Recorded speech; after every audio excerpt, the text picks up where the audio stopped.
What's up, YouTube? It's your boy John McGarrett's. My tip today essentially is just a simple post strategy. It's just like the main thing I've been getting for my channels that have been growing them. And that's going to be a 1/8/2025. So maybe this will change over time. But my main channel here, if we go to my analytics, it's either on content, new viewers,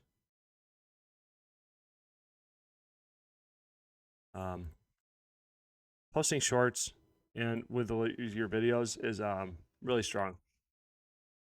As you can see here, I was able to get 33 subs off of posting shorts, and then videos I was able to get 8 subs off posting shorts. So posting longs and shorts together is really good. As you can see down here, I posted 371 to my 19. I was experimenting a lot, but like a better representation of this would be like 7 Days to Die.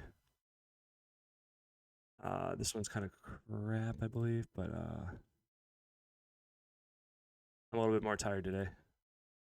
Or am I? I don't even know. Whoops, that's content. I'm looking for content.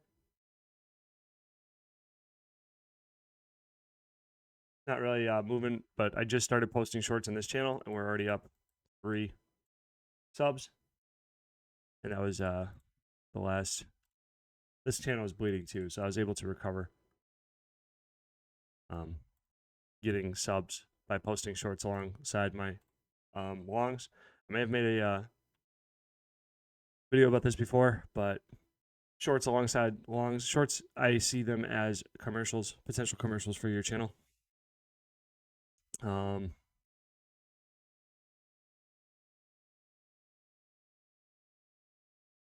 As you can see here, I just started posting shorts for this channel, and it's got me 4 extra subs in congruence with the 12 subs I got.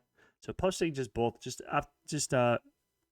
trying to maximize how much you post is a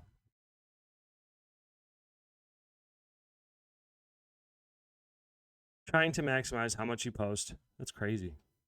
Wow. Average view duration is 24 minutes on this day. That's cool. Anyway, just trying to post as much as possible. You know, maybe one a day, maybe one a week, whatever, but incorporating shorts because the feed is different. You're fed to different people, and like you just might get changed, like crossover from there. So that's kind of the idea. So hopefully that helps. This is my best, but I'll see you later.